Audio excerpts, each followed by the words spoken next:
Indeed, we worship Jesus for who He is. We worship the Father, God in heaven, for who He is to us. At ano nga ba ang isang napakalaking dahilan kung bakit karapat dapat sambahin, sundin, at ipamuhay ang katuruan ng Panginoong Hesus? Napakahalaga ng ibinibigay niya sa tao at ito ay kapahingahan. If you are tired from carrying heavy burdens, come to me and I will give you rest. Sabi ni Jesus sa Matthew 11:28. At kailangan ng tao ang pahinga dahil lagi tayong napapagod. Laging maraming kapaguran ang buhay. Kaya ang ating pag-aaral, pinamagatan natin, when tired. O kung sobrang napapagod na ang tao. Salamat Panginoon dahil ang inyong mga katuruan ay nakapagpapalaya, nakapagbibigay ng kapahingahan at nagpapahalaga sa nadadama ng iyong mga anak. Turuan niyo po kami na maunawa itong ministry ng iyong anak na si Jesus na magbigay ng kapahingahan. Turuan niyo rin po kami Panginoon na masundan ang kanyang mga katuruan upang ang buhay namin ay magkaroon din ng pahinga sa mga hirap at mga kapaguran. Mangusap kayo, Panginoon, ang may kapangyarihan sa simpleng paraan at makapag-uwi kami, makapagbaon ng karunungan mula sa iyo. Patawarin niyo po kami sa aming mga kasalanan, palakasin ang aming mga katawan, isip, damdamin, at turuan niyo po kami. Sa ngalan ng iyong anak na si Jesus, nalig po kaming kayo'y kikilos sa aming Ama, ang kaluwalhatian niyo ay madarama, at ang inyong mga anak ay mapagpapala. Napakainam po na unawain ang maraming kahulugan ng katuruan ni Jesus ng kapahingahan. At isa dito, isang kabanata na hindi laging madaling maintindihan, lalo dun sa mga always demanding to be served and to be ministered to. Mark 6:31-32. But so many people were coming and going that Jesus and the apostles did not even have a chance to eat. Then Jesus said, "Let's go to a place where we can be alone and get some rest." They left in a boat for a place where they could be alone. Alam po natin na ang Panginoon ay naging masyadong in demand. Gustong-gusto siyang sundan, puntahan ng mga tao sapagkat pinapagaling niya ang mga sakit ng mga tao, pinatatawad ang kanilang mga kasalanan, at pinakakain pa sila ng aktual at physical na pagkain kung kailangan. Ang mga lumpo nakakalakad, ang mga nangangailangan dinirinig. At dahil doon, dumami ang demand, ang pangangailangan sa ministry ng Panginoon. Sinanay niya ang kanyang mga disciples na makagawa ng ganun yung mga bagay. Maging mga miracle workers at makasagot, makatugon sa pangangailangan ng mga tao. At yan nga ang kabanata na ating binasa, minsan ay sobrang pagod na ang kanyang mga disipulo.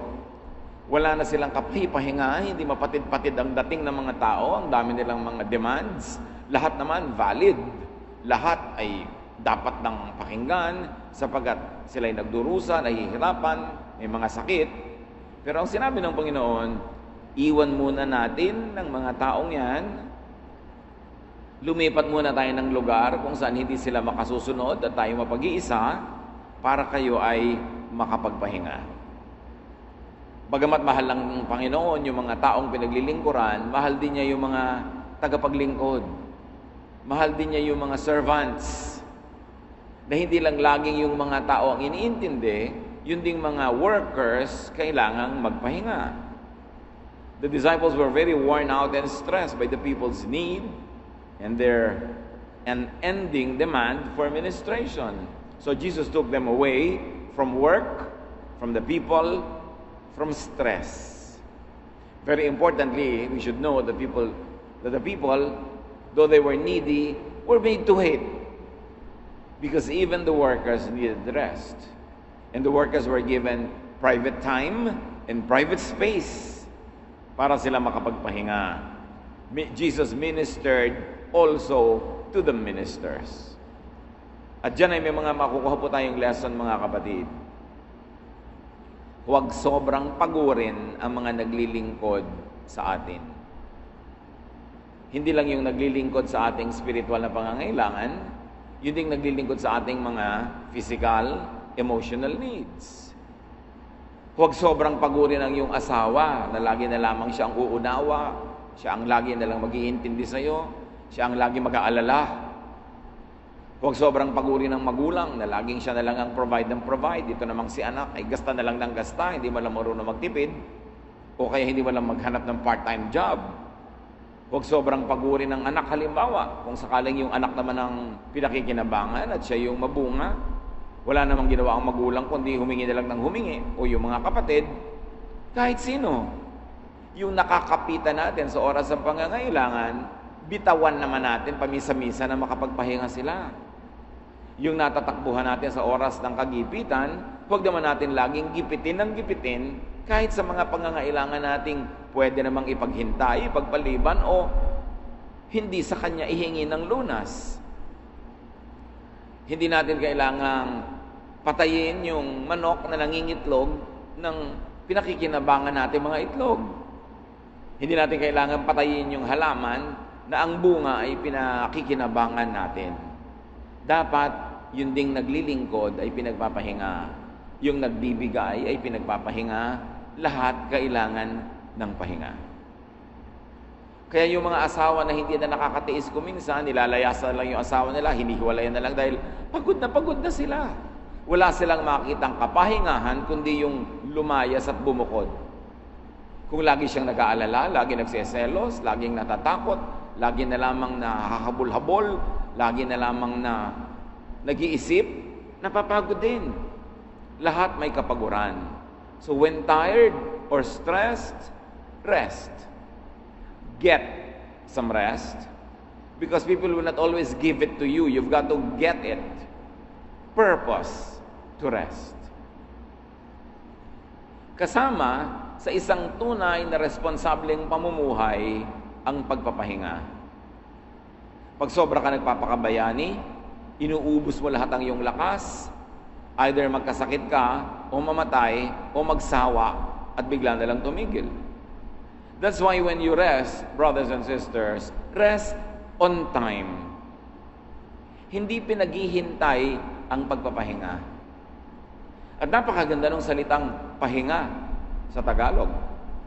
Pag tumatakbo ka ng ubod bilis, nahabol-habol mo ang hininga mo, kailangan mo ng pahinga.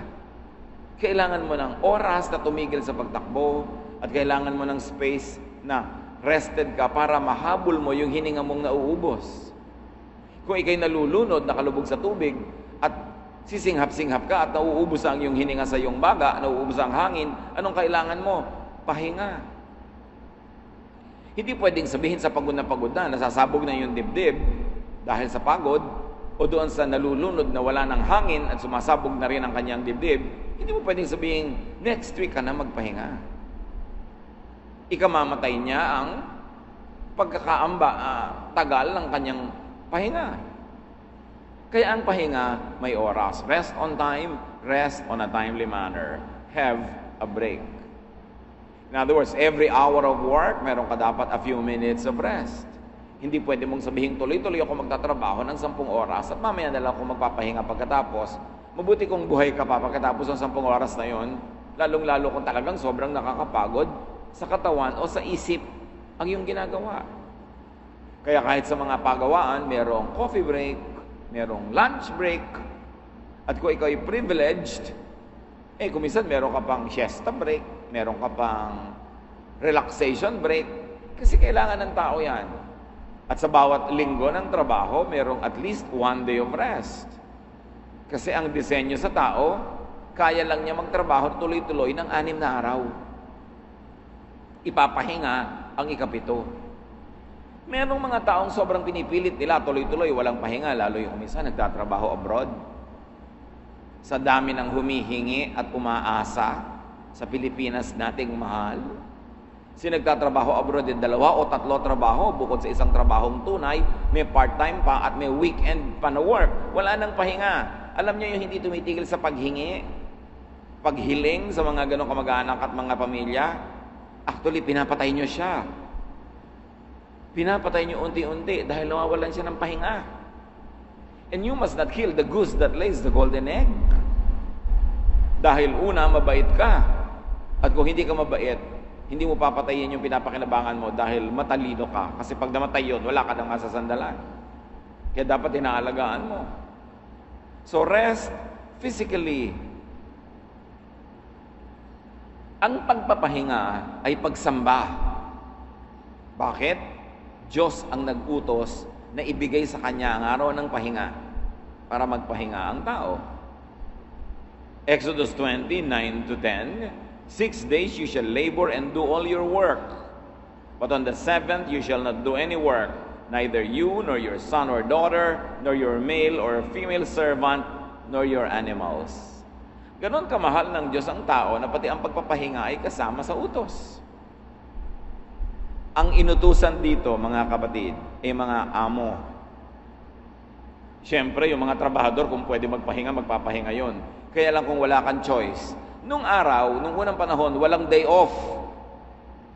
Ang mga alipin ay alipin 7 days a week, 24 hours in every 7 days. Kaya ang kausap sa 10 Commandments mostly are adult males. At sila rin yung mga amo, sila rin yung mga masters kung meron sila mga slaves. At sabi ng utos, ang bawat 6 na araw ng paggawa ay kailangang putuli ng 7 araw ng pangingiling ng pagpapahinga. Wala kang gagawing trabaho, ang anak mong lalaki o babae, ang iyong mga katulong na lalaki o babae, maging ang mga alaga mong hayop na tagapagtrabaho, lahat sila pagpapahingahin. At sigurado na kung nung panahon na yun, ay may mga pabrika na mechanized, kasama sa utos, pati mga makina, kailangang ipahinga. At yan, alam ng lahat ng mga mechanical engineers at mga mekaniko at marunong gumamit, maski ng mga sasakyan at kung ano-anong mga makina, kailangang ipahinga rin sila, mag-overheat, magagasgas, masisira. Ginawa ng mga Kristiyano, doon sa araw ng pangiling, inilipat ang araw ng pahinga sa linggo, dahil yun naman kung kailan matapat, hindi naman talaga yun ang mahalaga. Ang mahalaga lang, may 7 araw ng pahinga sa bawat 6 na araw ng pagtatrabaho. Kaya kung namamasukan ka sa mga pabrika o opisina na ang day off mo, Tuesday o Wednesday, edi yun ang Sabat mo. Kailangan ba naman technically, Sabado talaga?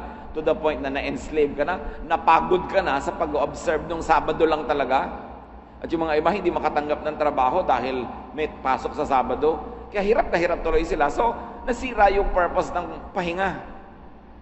Kaya ang sabi ni Jesus, I am the Lord of the Sabbath. At ang mahalaga, yung Sabbath magamit sa pagpapahinga. Kaya kung minsan naman, maging ang church oppressive. Kung wala ng pahinga, maski yung mga church workers at church members, pag linggo, meron ng dawn worship, may mid-morning worship, may mid-afternoon worship, at may evening worship, at lahat required umattend. Bago ka makauwi sa inyo, alas 9 na, alas 10 na ng gabi ng linggo, wala ka ng pahinga dahil bukas, Lunes na naman, simula na naman ang kayod mo. Naglalagay tayo ng iba-ibang oras ng worship during Sunday para may choice yung tao, hindi naman required attendan lahat. Para kung puyat siya sa Sabado, na ang trabaho niya hanggang gabing-gabi, edi sa medyo tanghali na yung worship niya, hindi na sa umagang-umaga. Yun naman mga umagang-umaga, gising na at gustong may gawin pa yung pamilya nila, mula tanghali hanggang humapon at gumabi, first worship sila attend. We give people options, but do not require them to attend all of the events. Maganda kung wala ka namang ginagawa, nakakapahinga sa spirito mo at emosyon, edi attendan mo lahat. Pero meron, required talaga. Trabaho na mismo yung mag-worship pa lang. At papagiltihin ka, uusigin ng yung budhi pag hindi ka umattend sa lahat ng events. Wala ka ng pahinga, na-defeat na yung purpose ng Sabbath. So, ipahinga ang katawan. Also, very importantly, rest mentally. Iba ang pagod ng isip. Nakakapagod mag-isip. Nakakapagod mag-alala. Nakakapagod magselos. matakot, mainggit, manibugho. Nakakapagod lahat yan. Hindi lang ang nakakapagod ay yung mga chemical and geometric formula sa school. Nakakapagod yung laging nag-iisip. Kaya dapat din nagpapahinga. Kaya napakahalaga yung natutulog kasi at least pag natutulog ka, napapahinga rin ang yung isip kasabay ng katawan. Pero huwag mag-isip ng kung ano-ano mga bagay na mapapanaginipan mo naman habang tulog ka kaya hindi rin napapahinga yung utak mo. Ang dami laging nagme-message sa akin sa Facebook, hinihingi ang kahulugan ng kanilang panaginip. At lagi kong sinasabi, kulang ka lang siguro sa paligo, pamangkin. Kulang ka lang sa pahinga. Isip ka ng isip ng mga bagay na nakakatakot, dala-dala ng isip mo. Kasi po ang isip, hindi naman yan parang switch. Na pag matutulog ka, iso-switch mo, hindi na siya mag-iisip. Usually, may carry over into our sleeping moments yung mga laman ng utak natin during our waking hours. Kaya yung mga laman ng isip mo lagi, pag gising ka, tumutuloy. Pagtulog ka na. At ang problema, pag tulog ka na, wala ka ng control over your brain. Nagkaka-short circuit na yung brain mo. Nagkakahalo-halo ang panaginip mo. Kaya kumisan lumilipad ka, kumisan isda ka, na piniprito ka mismo, hirap na hirap ang kalooban mo dahil isda kang piniprito. Salamat na lang at nagising ka. Hindi naman pala. Kasi parang kung meron kayong bookshelf, mga kapatid, ang dami-daming libro, biglang lumindol, umuga, naglaglagan yung mga libro, nagkaiba-iba ang ayos, nagkahalo-halo yung mga pages, ganun ang maraming panaginip. Lahat ng laman ng utak mo, nagkakahalo-halo, nagkakabuhol-buhol, kaya kuminsan paru-paro ka, pero paru-parong merong blonde na buhok. Minsan yung tiya mo, naging teacher mo, samantalang never naman in your life na yung tita mo, teacher mo rin. At the same time, bigla siya naging lalaking maton. Kasi naghahalo-halo lahat yung laman ng utak mo. Kumbaga, yung mga ABC na letra na dapat sana sunod-sunod, nagkagulo-gulo, naglaglagan, ganun na nangyayari sa panaginip. Kung minsan yung sunod-sunod nung magulo na yon, parang may sense din, kaya akala mo may message sa'yo. Akala mo end of the world na, nagtataksi lang yung asawa, mamamatay yung anak. Ang daming worries. Kaya ang mahalaga, pag matutulog ka na, tigilan ng kaiisip na mga bagay. At napakasamang gawain niyang manonood ka ng horror movie bago ka matulog. O manonood ka ng sobrang lungkot. O sobrang mga nakakatakot na mga bagay. Matutulog ka na lang, global warming pa ang papanoorin mo. Manonood ka ng mga Holocaust movies about the atom bomb. Dala-dala mo yon hanggang ikaw ay matulog. Kaya mahalaga, bago ka matulog, magbasa ka ng scripture, pero huwag naman yung revelation ang basahin mo kasi hindi rin siya masarap mapaginipan. Babasa ka ng mga Psalms, mga Proverbs, yung mga nakakapagpaligaya para mawalan ka man ng control sa iyong ulirat, sa iyong utak, masaya pa rin at maganda ang panaginip mo. Ecclesiastes 12:12 says, much study wearies the body. At ganoon din sa pagbabasa ng Biblia, mga kapatid, kung hindi ka equipped, hindi ka trained, huwag kang sobrang magbasa at lalagyan mo na ng kahulugan ng bawat tuldok, ang bawat period, ang bawat sentence, ang bawat bagay doon. Kasi ang nagiging ending kuminsan sa sobrang mapagbasa na hindi trained magbasa ng tama at hindi trained mag-interpret, ang nangyayari, natatakot lang. O kaya nagiging sobrang masungit sa kapwa. Kaya sabi ng mga iba, huy, huwag ka magbasa ng Bible, nakakasira yan. Kasi ang parang effect talaga dun sa iba, para sila nasisira. Kasi walang discipline, walang science yung pagbabasa nila. Kung ano nalagang makita, biglang i-apply sa buhay nila. Samantalang yung kausap, hindi naman siya ibang tao. Paano mo i-apply sa buhay mo yung katuruan na hindi naman ikaw yung kausap noon nagturo, wala ka naman doon, ang layo-layo ng lugar, ang layo-layo ng panahon, bigla mong i-apply sa buhay mo nang wala ka namang kasanayan sa interpretation, sa application, malamang mapagkamala ka talaga ng kapitbahay nyo na nabaliw.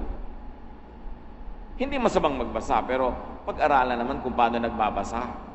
Napakaraming mga biktima ng mga hindi naman marunong magbasa, hindi naman sanay, hindi aral, biglang magtuturo ng kapwa, magtatayo ng mga kongregasyon, sari-saring pahirap sa buhay ang iniimbento, at sari-saring mga dagdag na kapaguran ang nalalagay sa kanilang buhay. Dahil ina-apply nila sa buhay nila yung mga utos na ibinigay 2,000, 3,000 years ago sa isang malayong tribo na hindi ka naman ngayon member ng tribo na yon? Paano mo i-apply sa buhay mo yung mga katuruan nun? May kailangan academic discipline yon para hindi maligaw ang pagbabasa. At ang pagbabasa at pag-aaral ng Biblia ay magbigay ng kapahingahan, hindi ng kapaguran.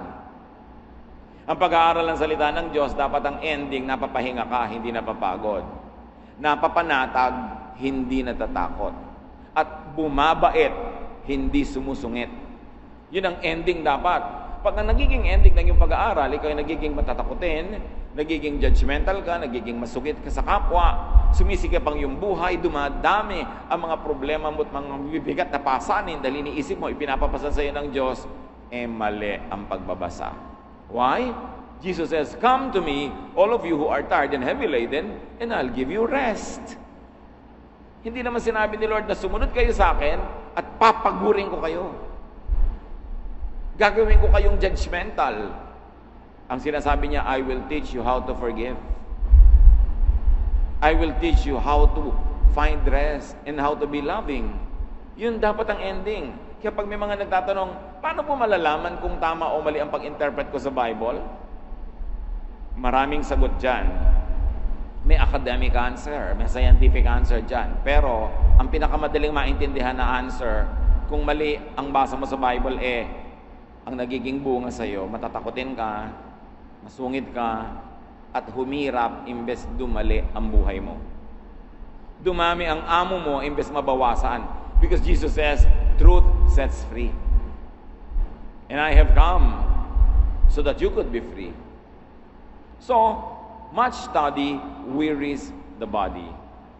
Kuminsan may mga taong hindi naman talaga sanay, magtutumpok-tumpok sila, magba-Bible study sila. So, wala namang parameters para malaman nila kung matama ba, mahusay ba yung interpretation nila o hindi. Ang nagiging mga interpretation kuminsan sobrang, ay ganyan pala. Dapat pala, huwag tayo magpapagupit ng buhok. Ang haba-haba na hanggang sahig na, hindi na nagpapagupit. Dapat pala, ganito lang kakainin natin. Ang layo-layo sa tunay na buhay nila, yung actual na binabasa, at kulang ng kasanayan kung paano pagdudugtungin yung panahon na magkalayo at magkahiwalay. Kaya dapat pahinga. Rest from too much mental work. Rest from analyzing too much. And rest from worrying. Minsan magigising ka, yung nanay mo nakatulala, nakatunganga, may inaalala. Araw-araw ganon, gabi-gabi ganon. Kaya sabihin mo, Nay, kaiisip nyo naman, hindi nyo pa rin na-solve ang kahirapan natin. Please lang, huwag na kayong mag-isip. Dahil baka kaiisip nyo, masiraan pa kayo ng isip, dadagdagan pa problema natin. Kung ang kaiisip ay nakakalutas ang problema, solvein mo. Pero kung nakakahalata ka, hindi naman nasosolve, tigilan na muna ang pag-iisip na yan. Baka pati ikaw magkaroon ng mental sickness. Stop worrying, stop guessing, stop imagining. At isang dapat tigilan ng kaiisip ng mga Kristiyano, yung kaiisip kung kailan magwawakas ang mundo. Sinabi na nga ni Jesus, hindi naman sinabi kung kailan Tapos iisip ka ng isip kung kailan. Bawat na lang may humangin, merong lumindol, bawat may kaunting gyera doon, ito na kaya ang end of the world. Kung mag-e-end na yan, malalaman mo pag nag-e-end na. So huwag man ang alamin before. Meron pa, baka po dapat tumigil na ako magtrabaho o mag-aral dahil mag-e-end na ang world, kailangan mag-mission na ako. Ang linaw-linaw, sinabi sa Bible, pag darating na ang Panginoon, 2 men are working in the field. One is taken and one is left. 2 women are grinding at the mill. One is taken and one is left. Ibig sabihin, aabutan ng Panginoon ng mga tao, nagtatrabaho, nabubuhay ng normal sa ginagawa nila. Hindi nila itinitigil ang pagtatrabaho, ang pag-aaral, hindi nila itinitigil ang paggigisa, ang pagkukula, ang paglalaba. At kung dumating ang Panginoon, anumang oras kang abutan, ano ngayon? Di salamat, dumating siya. Hindi naman yan nire-require na itigil mo ang buhay para abangan siya ng abangan. Rest. Relax. Jesus wants us to relax. Huwag masyadong mag-isip. Matthew 6:25-34, sabi ni Lord, I tell you not to worry about your life. Don't worry about having something to eat or drink or wear. Can worry make you live longer? Don't worry about tomorrow. It will take care of itself. Tigilan mo ang pag-aalala. Sabi ko na hindi naman nakakapagpahaba yan ng buhay. At sa katunayan, nakakapagpaiksi pa nga. Kaya mo bang pahabain ang buhay mo, kaiisip? Sabi niya, huwag niyong isipin yung bukas. Yung bukas ang mag-iisip para sa sarili niya pagdating niya. Sapat na naharapin mo yung ngayon, yun na lang isipin mo. Kaya mo yan. Binigyan ka ng Panginoong kakayahan na isipin kung ano yung kaharap mo ngayon.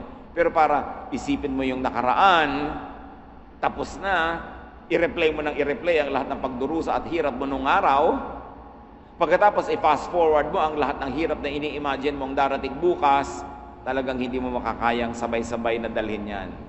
Pero kung iyong ngayon lang, the task at hand, the challenge that you are facing immediately, kaya mo yan, binigyan ka ng Panginoong kakayanan yan. Sabi niya, don't worry about tomorrow. Tomorrow will worry about itself.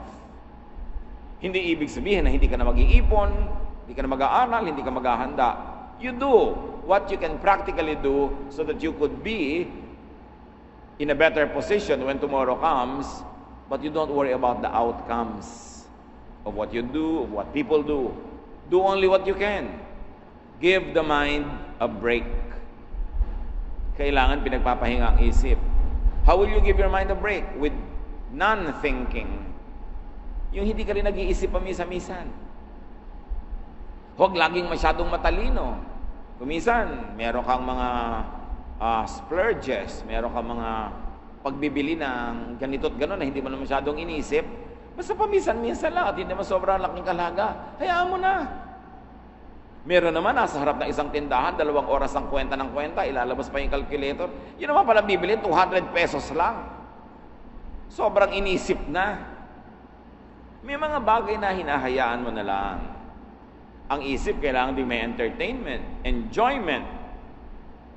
Marunong din tayo dapat lumimot. Kasi ang paglimot ay pahinga. Kaya merong isang tula noong araw, pasinulat, sabi, better by far you should forget and smile than that you should remember and be sad.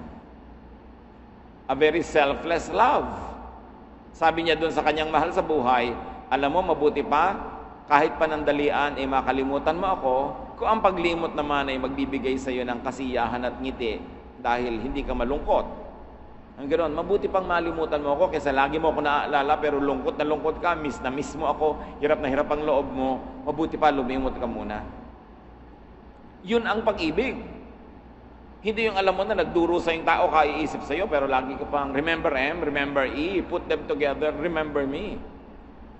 Nare-remember ka nga, nasasaktan naman siya, nahihirapan, sasabi, lumimot-limot ka na muna, entertain yourself.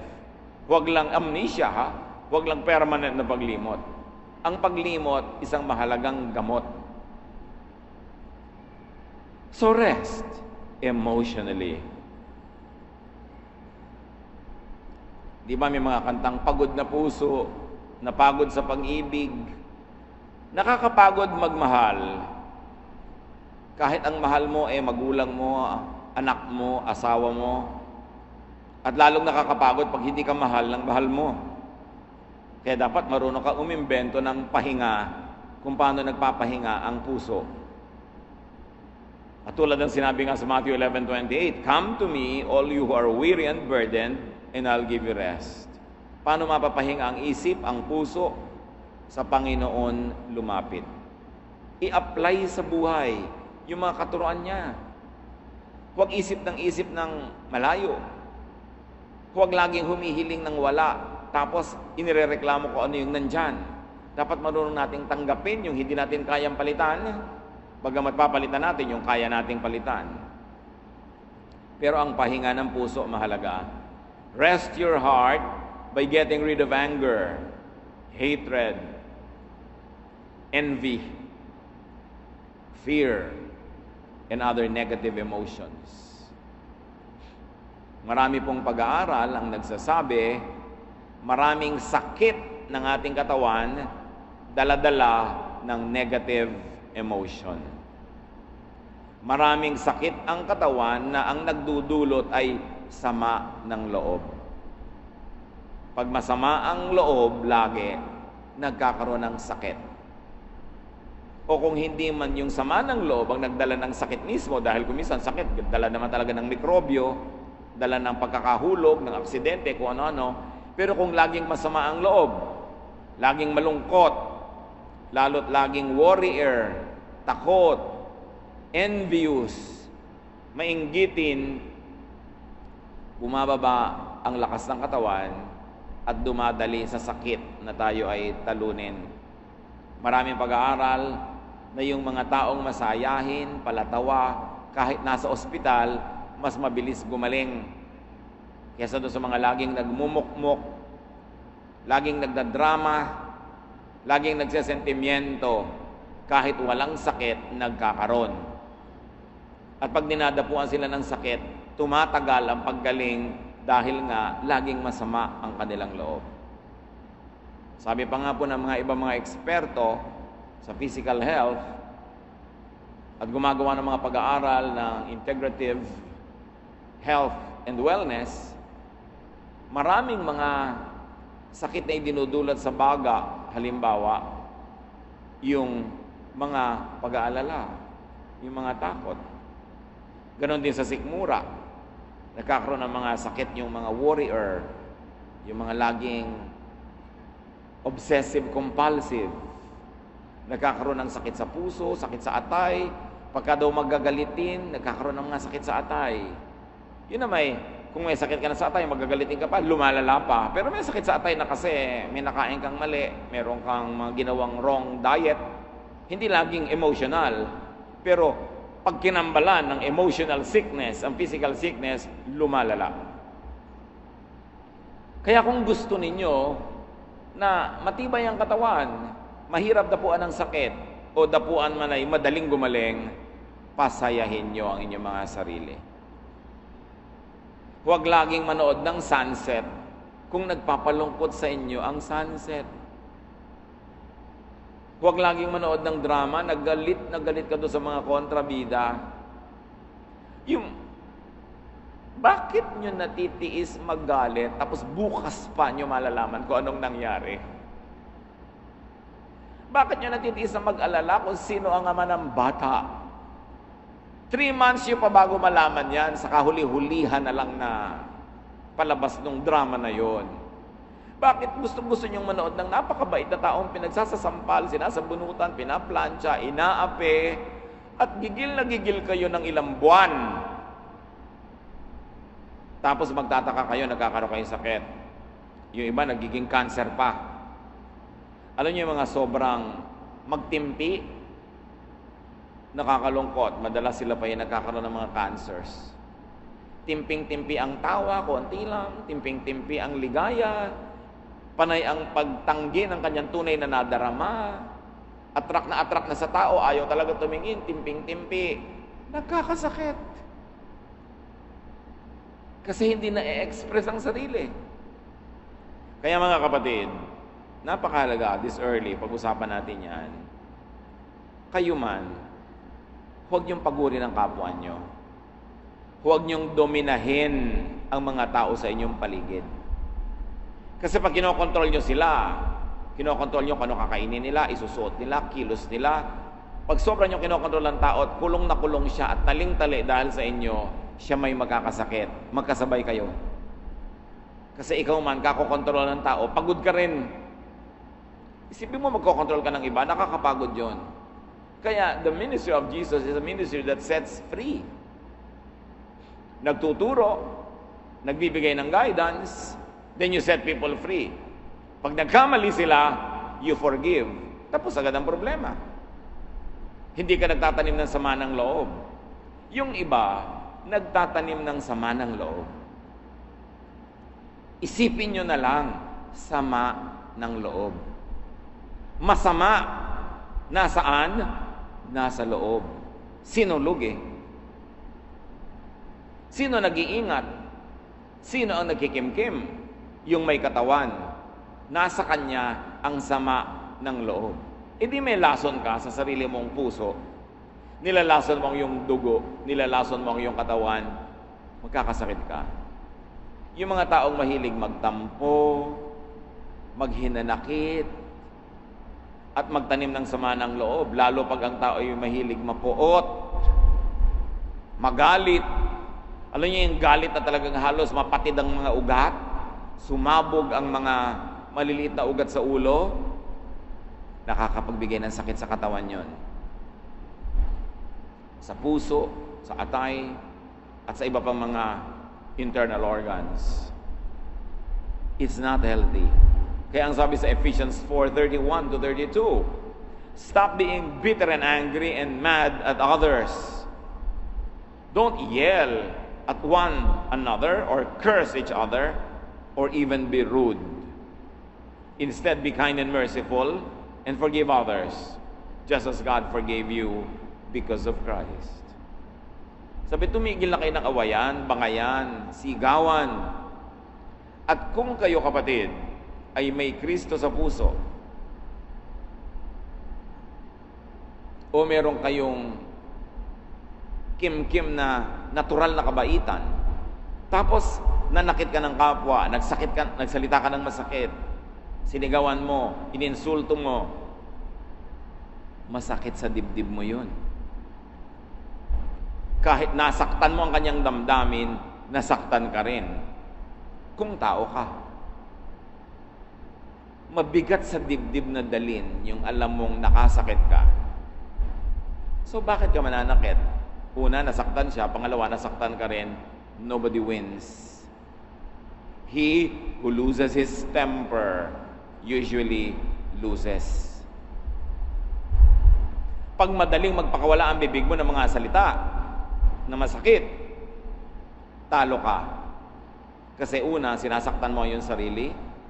Pangalawa, inaalis mo ang favor ng Diyos sa'yo. Pangatlo, inaalis mo ang pag-ibig at pagmamahal ng kapwa na meron sana sila para sa'yo. Luging-lugi ka. Kaya habang bata pa, huwag pang magalit. Ang bata-bata mo pa, magagalit ka na agad sa mundo? Huwag pa. At pag matanda na, dapat huwag nang magalit. There is nothing more pathetic than an elderly person who is still always angry. Nakakalungkot makakita ng matatanda na ang tanda-tanda na magagalitin pa. Hindi na natutong magpasensya, magpatawad, magpigil sa sarili. Akala mo isang batang kulang pa sa katinuan, ang tanda-tanda na kung magsalita, kung magmura, kung magalit, parang walang natutunan buong buhay. Sabihin niyo sa katabi niyo, may edad ka na ba? Kailangan malambing para hindi magalit. May edad ka na ba? At kung meron, hindi na usong magalit. Sabihin niyo yan, dali. Hindi na usong magalit. Kagagalit mo naman, wala rin di ba? Yung mga kamag-anak nyo, pamangkin nyo, anak nyo na lagi nyo pinapagalitan, nagbago ba? Hindi rin naman. Madadabugan ka pa lalo ka pa tuloy magagalit. Anger does not work. Kaya ang sinabi, tanggalin na lang. Kung tayo ang nagkamali, paano mapapahinga ang puso? By repenting and seeking and receiving forgiveness at once. Nakakapagod mag-guilty. Nakakapagod sa puso pag alam mong may nagawa kang mali. Kaya huwag patagalin, mag-sorry agad. Humingi agad ng tawad. Huwag nyo nang hintayin, naghihingalo na bago kayo humingi ng tawad. Dahil baka humaba ang buhay, ang tagal-tagal na merong gap, ang tagal-tagal na may hidwaan. Pag nagkamali, humingi agad ng tawad.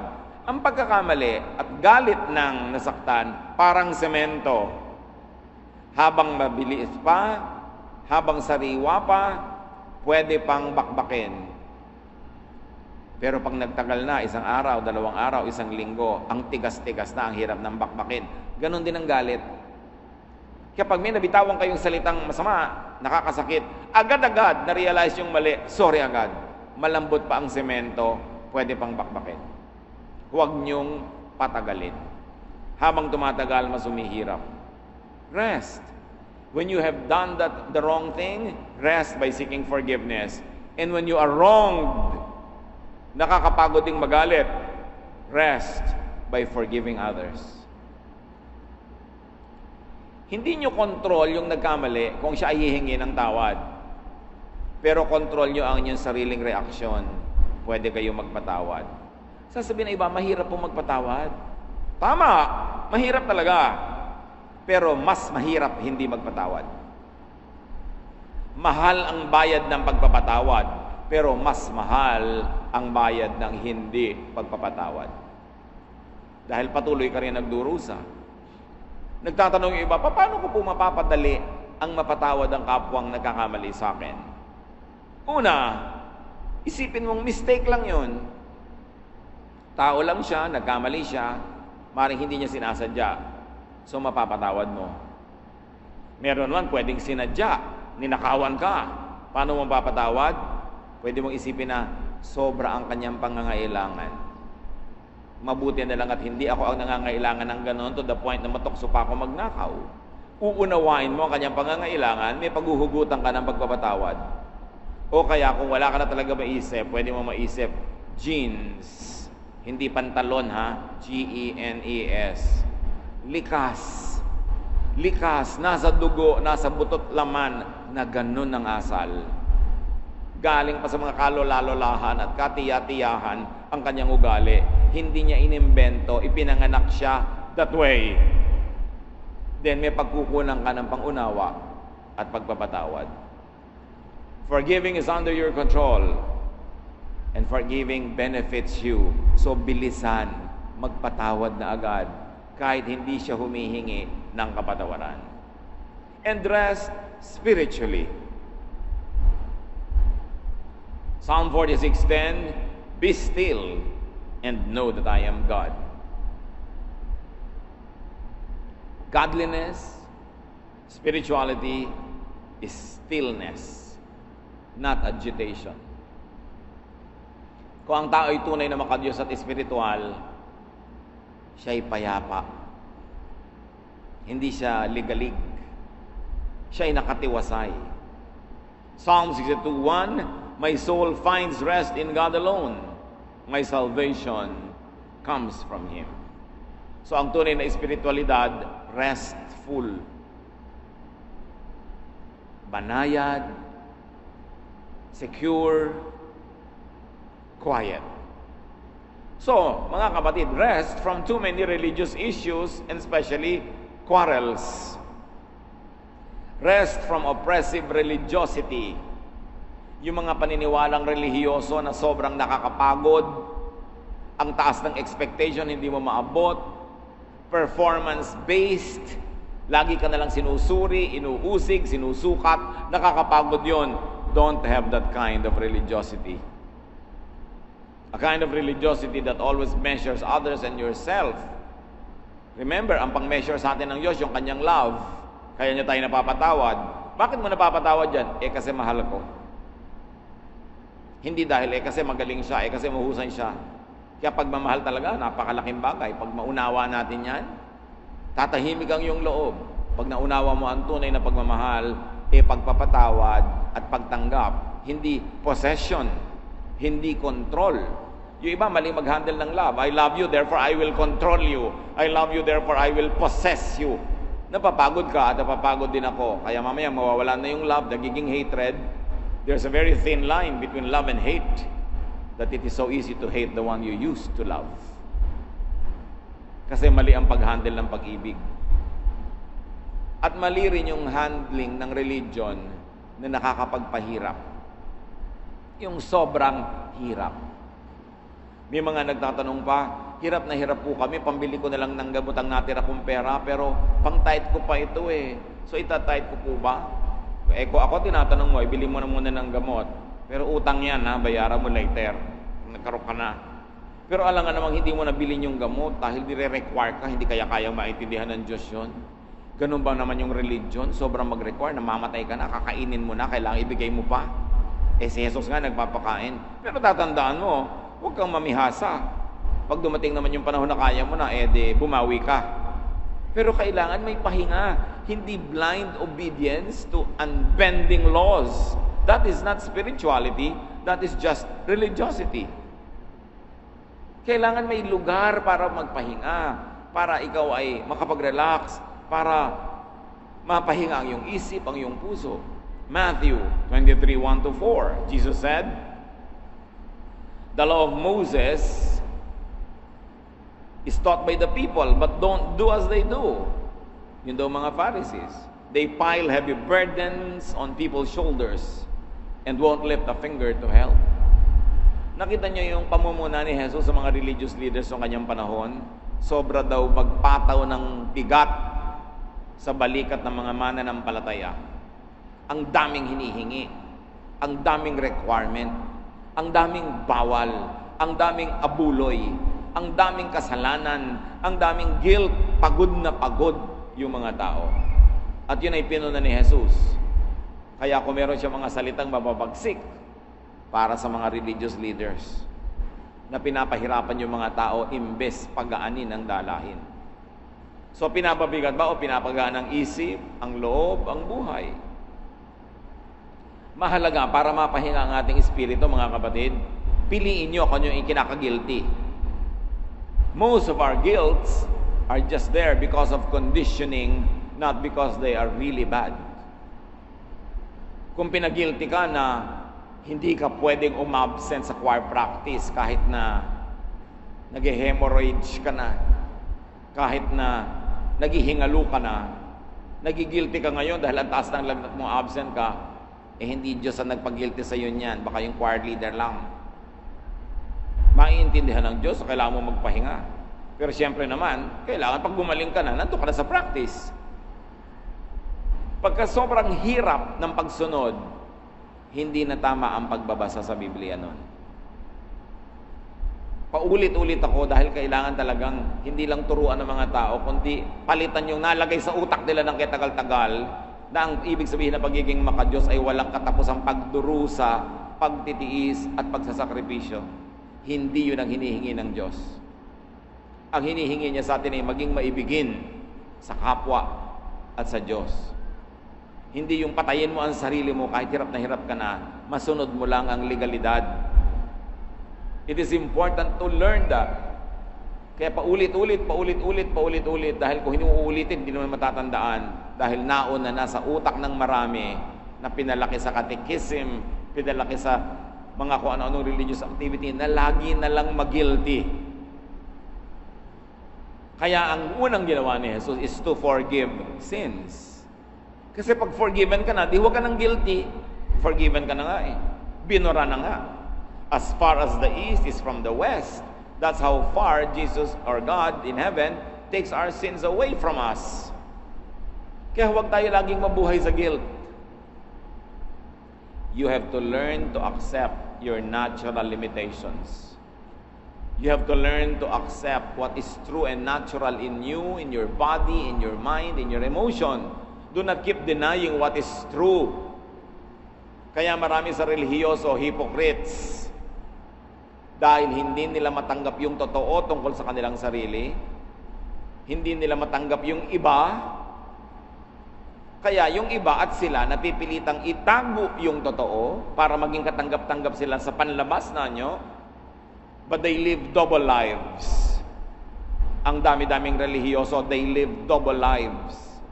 Iba yung panglabas, iba yung para sa audience, iba yung para makita ng mga kapatiran, at iba yung totoo. Pag napag-iisa na sila o mga ibang kasama, pinipilit sila ng misguided teachings on guilt to live double lives, and therefore, hati ang isip, hati ang damdamin, magkakasakit. Kasi ang gusto ng Diyos, buo. Kahit pananalig, buo. Ang pagtanggap mo sa sarili, buo. Kung may bahagi ng katawan mo, ng sarili mo, ng katahuan mo na dinedeny mo, at may bahaging tinatanggap mo, hindi ka buo. Hati-hati. At dahil hindi ka pwedeng maging perfect, ang ginawa ng Panginoong Diyos, nagpatawad.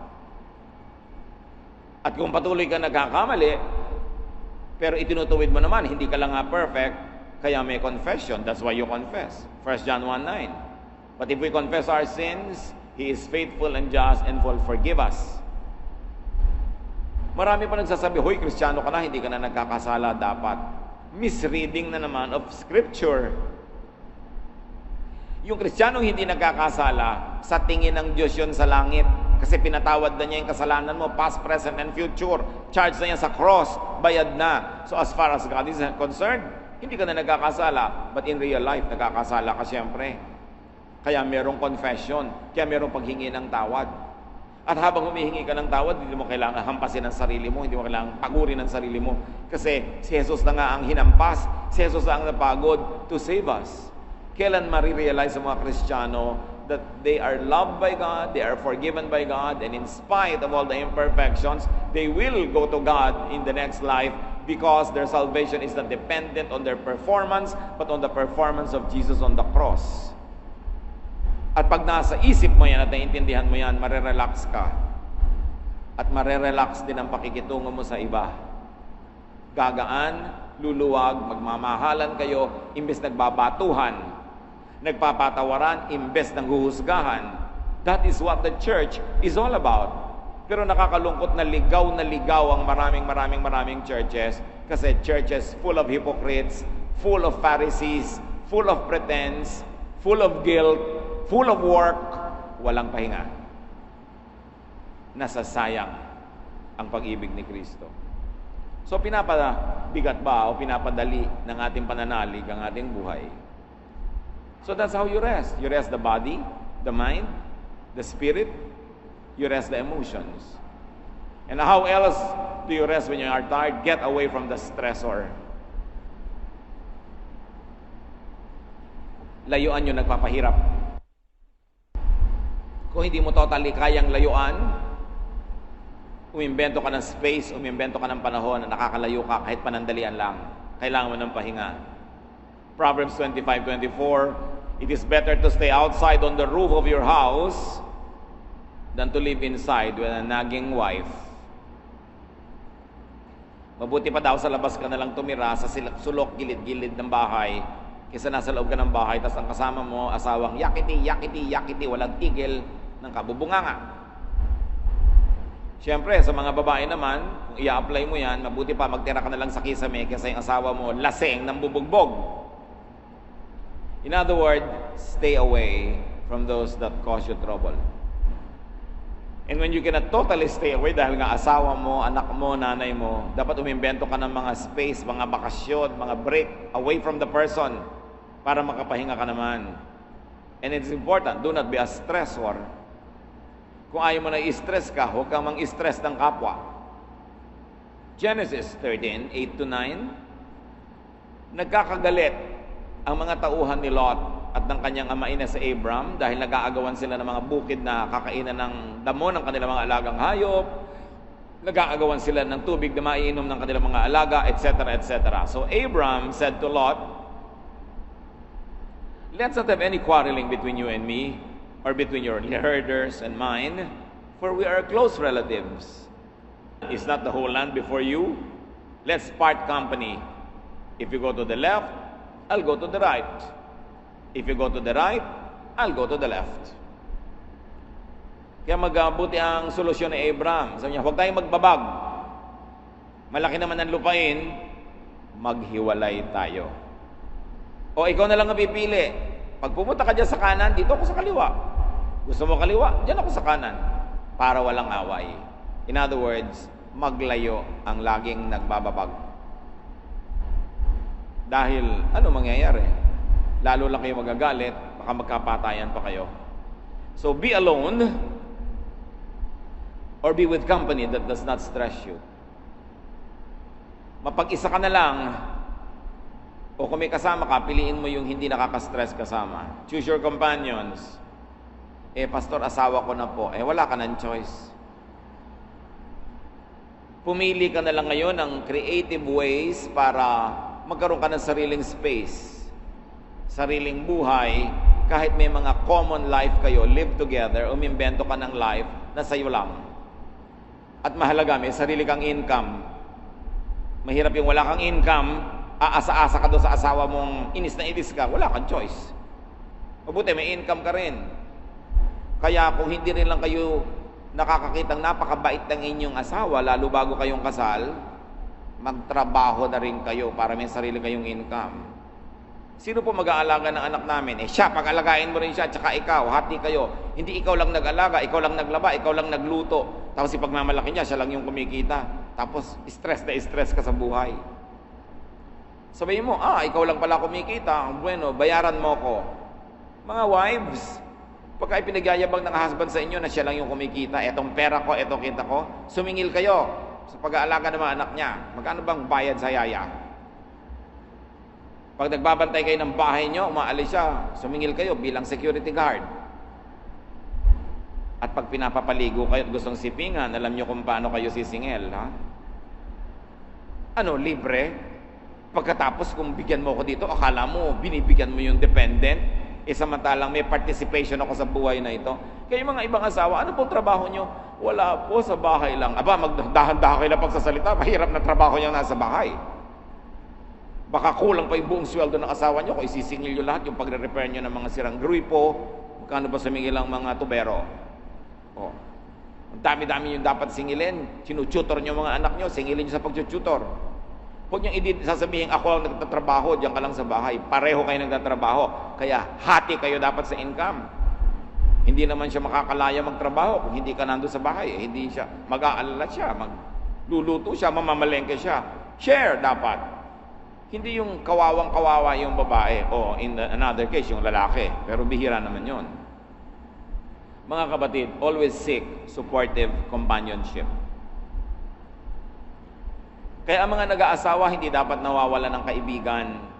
Yung mga iba talagang kinakarir, yung asawa na lang ang pinagtuunan ng pansin. Wala ka malang mahingahan ng sama ng loob mo. Siyempre, ayaw mo naman sabihin sa mga kamag-anak mo dahil kahit ganun yung asawa mo, binibuild up mo pa rin. Kaya may mga kaibigan ka dapat na pwede mong hingahan. Pahinga. Kaya yung mga iba sinasabi, naglabas lang ako ng sama ng loob. Can you imagine? Ang laking ministry yung mailabas ang sama ng loob. Huminga-hinga lang ako. Mahalagang pahinga yon. Kasi meron kang sama ng loob na dapat ilabas. Si Paul, panay ang hiling niya ng makakasama sa mission field ng mga kasundo niya. 2 Timothy 4:11, only Luke has stayed with me. Mark can be very helpful to me. So please find him and bring him with you. Palibasa, itong si Paul ay hindi married, walang asawa at walang anak, kaya ang mga kasama niya, yung mga kapwa niya ministers, mga batang tinetrain, ganyan. Pero meron talagang nakakapagpagaan ang buhay niya at hindi siya nahiyang sabihin, isama niyo yan. Gusto kong kasama dito sa mga ginagawa ko yung tao na yan kasi nakaka-minister siya sa akin. So, be with people you agree with. And be with people who agree with you. It's your right. Kung inimbita kayo sa isang event na 3 linggo pa lang bago mangyari yung event, stress na kayo dahil ayaw nyo yung mga makakasalamuhan nyo doon, decline the invitation, don't attend. Pero inyo 3 linggo kayo nag-aalala kung anong sasabihin ninyo, paano kayo kikilos, ang hirap yata nun. Kung pwede kayo mag-decline, decline. Lalo kung medyo may edad na kayo, you have earned the right to say no to invitations. Be with people that you like. You don't have to be with people you don't like. Or if you have to, minimize the length of time, minimize the degree of interaction para hindi kayo na-stress. Amos 3:3, do 2 walk together unless they have agreed to do so? The obvious answer is no. Sabi niya, meron ba naman 2 taong naglalakad magkasama kung hindi mo na sila nagkasundong magsasabay sila? So kung hindi kayo nagkakasundo, di huwag kayo magsabay para tahimik ang buhay. Be with people who do not drain you, those who do not take forcibly from you. May mga tao na parang iniistro nila ang inyong lakas. Pag nandyan sila, para nilang sinisip-sip ang lakas ng inyong katawan. Nakakapagod silang kasama, iwasan nyo. Hanggat maaari. Bakit kayo papayag na lagi kayo madidrain? And then of course, how else do you react when you are tired? Get energized. Eat. And eat well. So 1 Kings 19:5-8. Pagod na yung propeta, nung kumain, lumakas na uli. Lalo na nung siya ay natulog. So, sleep. It is important to sleep. Sleep well. Maraming pagod ang nawawala pag itinulog.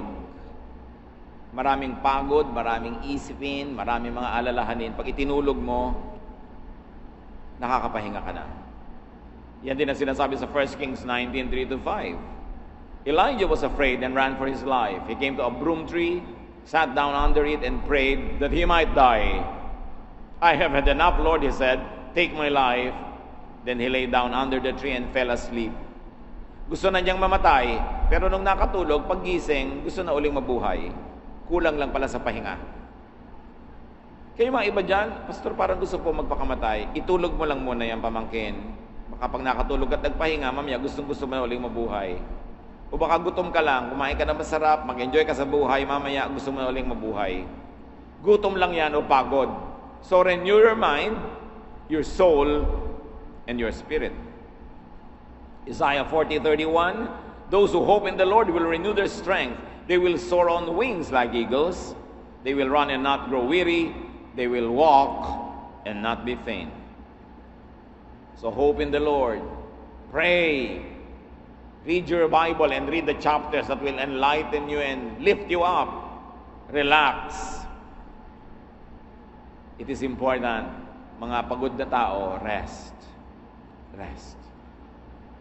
Do not overestimate the strength of others. Give others the chance to rest.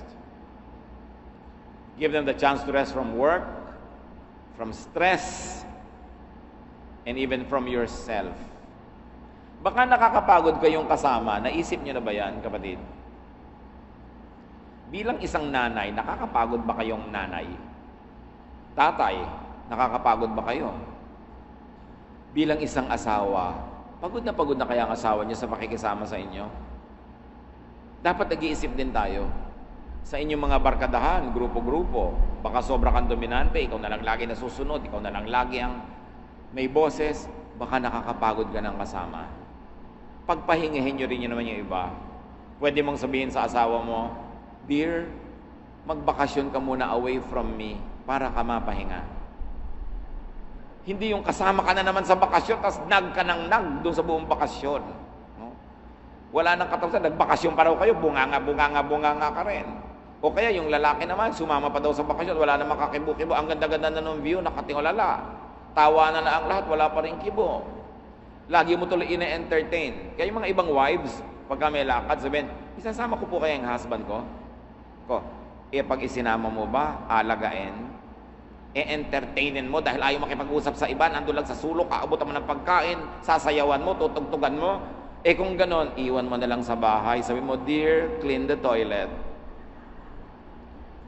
Sumama ka nga sa party, alagain ka naman, di hindi rin nag-relax yung kasama mo, para siyang yaya. May ganon sasama nga pero walang kakibo-kibo, ayaw mag-cooperate, napagod lang yung kasama ka, entertain. So nakakapagod ba kayo? Isipin nyo yun.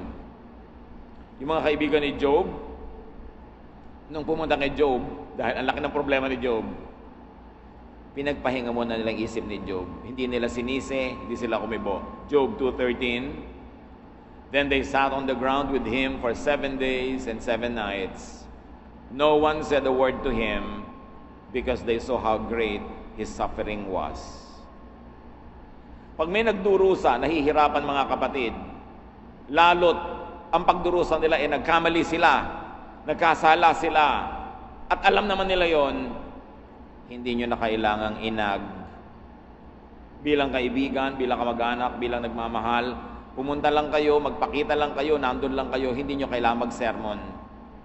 Hindi nyo kailangang mag-moralize, lalo't alam na niya, ang pag-ibig nyo, yung support nyo is with your silence, not with your speech. Kasi yung taong nagkamali, nahirapan, tapos nagdurusa, nagbabayad ng mahal sa pagkakamali, ayaw muna niyang makinig ng lesson. Ayaw muna niyang masermonan. Gusto lang muna niya patigilin yung pagdurugo ng kanyang puso. May panahon na magsisermon. Later on kung gusto nyo, pero huwag niyong isabay sa pagdurusa ng kanyang kalooban. Nalunod na nga yung anak, pagdating mo pa, sabi mo, bakit mo pinayagang mag-swim? Yung sinisisi mo pa, wala sa panahon. Pag ang tao naghihirap, lalo dahil mali siya, dumating lang kayo, magdala kayong pagkain, nakipagkwentuhan lang kayo, o manahimik, pero huwag manisi at huwag magsermon. May oras para doon. For everything there is season and a time for every matter under heaven. People in distress need to relax. They need to rest. They don't need to be preached at. Maging blessing tayo mga kapatid. So kung kayo'y pagod, magpahinga. At pagpahingahin nyo rin yung kapwa. Dahil baka tayo ang pumapagod sa kanila. Yan ang gusto ng Panginoon. Yan ang puso ng tunay na Kristyanismo, that we find rest, na tayo panatag, na tayo ay payapa. Ama namin, ano man ang bumabagabag sa iyong mga anak, ano man ang pumapagod, turuan mo kami to enjoy your grace, your goodness, your kindness, so that we can rest. And teach us also to allow, to empower people around us so that they too can rest, especially if their stress comes from us. Pagbulay-bulayan natin mga kapatid, ang application yan sa buhay. Mahalaga ang ministry of rest. Sa ilang saglit, let's be silent before the Lord and apply these things in our personal lives.